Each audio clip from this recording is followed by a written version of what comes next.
ہماری ترتیب یہ ہے۔ کسی کی تقریر سن لیں آپ، الا ماشاء اللہ، وہ کہیں گے خواتین و حضرات، یہ کہ خواتین و حضرات کہیں گے۔ اللہ تعالیٰ فرماتے ہیں حضرات و خواتین، وہ پہلے مرد کا ذکر کرتا ہے پھر عورت کا ذکر کرتا ہے، لیکن ہم الٹ چلتے ہیں، خواتین و حضرات کہتے ہیں جی۔ اللہ تعالیٰ فرماتے ہیں پہلے میں نے مرد کو پیدا کیا ہے اور پھر میں نے عورت کو پیدا کی ہے۔ جہاں کہیں بھی آپ یہ اذکار پڑھیں گے نا تو وہاں آپ یہی دیکھیں گے کہ پہلے اللہ تعالیٰ نے مذکر کا ذکر کیا ہے، من ذکر و انثی، جی، یا ایھا الناس اتقوا ربکم الذی خلقکم من نفس واحدۃ وخلق منھا زوجہا، جی۔ پھر اللہ تبارک و تعالیٰ کی ذات پاک نے جہاں دونوں کا عطا کرنے کا ذکر کیا ہے تو وہاں بھی دیکھیں او یزوجہم ذکران و اناثا، ان کو ہم نے مذکر اور مؤنث دیے۔ جب جنازے کی نماز پڑھتے ہیں وہاں بھی پڑھیں گے اللہم اغفر لحینا و میتنا و شاہدنا و غائبنا و صغیرنا و کبیرنا و ذکرنا و انثانا، پہلے مذکر کا ذکر کیا ہے پھر مؤنث کا ذکر کیا ہے۔ تو اللہ تعالیٰ کی جو ترتیب ہے وہ پہلے مذکر کا ذکر پھر مؤنث کا ذکر دونوں کا ہی ہے۔ ذکر اب جو پہلے آیا اس کا پہلے ذکر کیا اللہ نے، جو بعد میں اس کے بعد کا ذکر کیا ہے۔ تو اللہ تبارک و تعالیٰ کی ذات پاک نے کوئی ایسا حکم نہیں ارشاد فرمایا جس میں عورت کو ڈی گریڈ کیا گیا۔ اللہ تعالیٰ نے خود ان کی عظمتیں بیان کی ہیں، بلکہ اللہ تعالیٰ کی ذات پاک نے قرآن مجید میں عورتوں کی بڑی شانیں بیان کی۔ بی بی مریم جو ہے یہ پدیشی ولیہ ہے، اور اللہ تبارک و تعالیٰ کی ذات نے بڑی تفصیل کے ساتھ ان کا ذکر کیا، ان کے شب و روز بیان کیے ہیں، ان کا بچپن بیان کیا ہے، ان کی جوانی کا ذکر کیا ہے، ان کے ہاں اولاد کا ذکر کیا ہے، ان کی ولایت کا ذکر کیا ہے، ان کی کرامات کا ذکر کیا ہے، ان کے تقوی کا ذکر کیا ہے، ان کی سچائی اور پرہیزگاری کا ذکر کیا ہے، دین کی خدمت کا ذکر کیا ہے، ان کے اوصاف کو بڑی تفصیل کے ساتھ بیان فرمایا۔ پھر اللہ تبارک و تعالیٰ کی ذات پاک نے جب نبی صلی اللہ علیہ وسلم کی ازواج مطہرات کا ذکر کیا تو بڑی شان کے ساتھ ان کا ذکر کیا، یا نساء النبی لستن کاحد من النساء، ان کو یہ فرمایا کہ اے نبی علیہ السلام کی ازواج مطہرات تم اور عورتوں کی طرح نہیں ہو۔ ایک دن کسی صحابی نے دوسرے صحابی کو کچھ ناقص قسم کے الفاظ سے یاد کیا، یعنی اس کو کہہ دیا تیری تو ماں کالی ہے۔ اچھا، اب اللہ تعالیٰ کی ذات پاک نے جب ان کا ذکر کیا ہے تو کس پیرائے میں کیا ہے؟ جی، اللہ تعالیٰ فرماتے یا ایھا الذین آمنوا لا یسخر قوم من قوم، اے لوگو کوئی قوم دوسری قوم سے مذاق نہ کرے۔ یہاں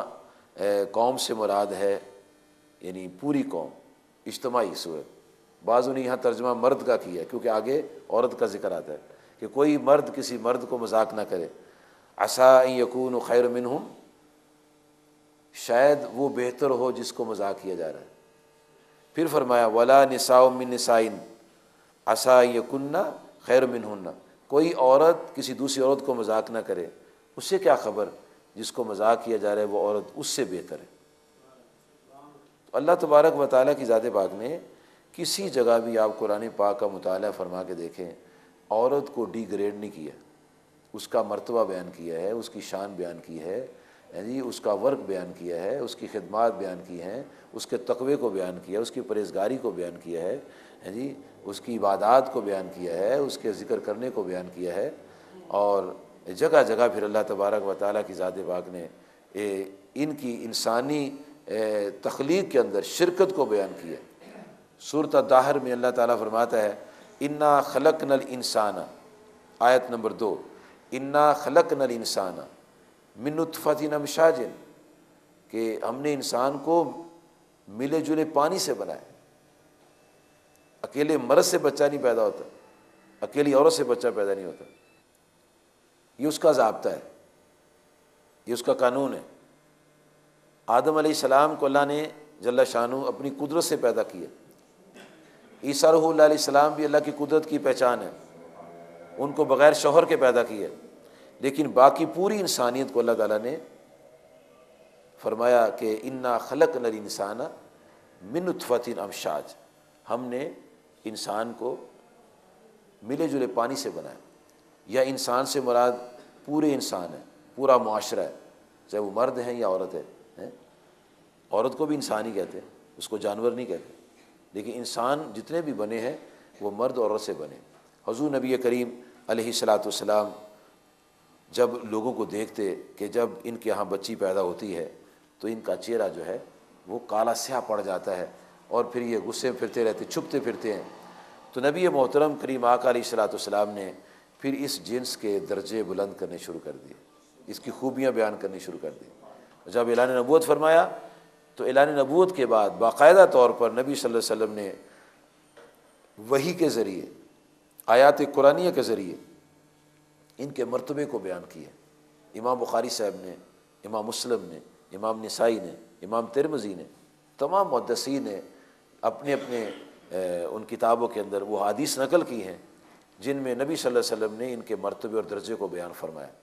نبی کریم علیہ الصلاۃ والسلام فرماتے ہیں کہ جس کو اللہ تبارک و تعالیٰ 3 بیٹیاں عطا فرمائے اور وہ ان اپنی بیٹیوں کی تربیت کرے، اخلاق سکھائے، دین سکھائے، ادب سکھائے، ساتھ یہ بات بیان کر دی کہ ان کی تربیت صحیح کرے، ان کو دین سکھائے، اخلاقیات سکھائے، ادب سکھائے، تہذیب سکھائے، تو یہ جو 3 بچیاں ہیں نبی کریم علیہ الصلاۃ والسلام فرماتے ہیں جب کل قیامت کا دن آئے گا تو اگر ان بچیوں میں کسی کے والدین اپنے جرائم،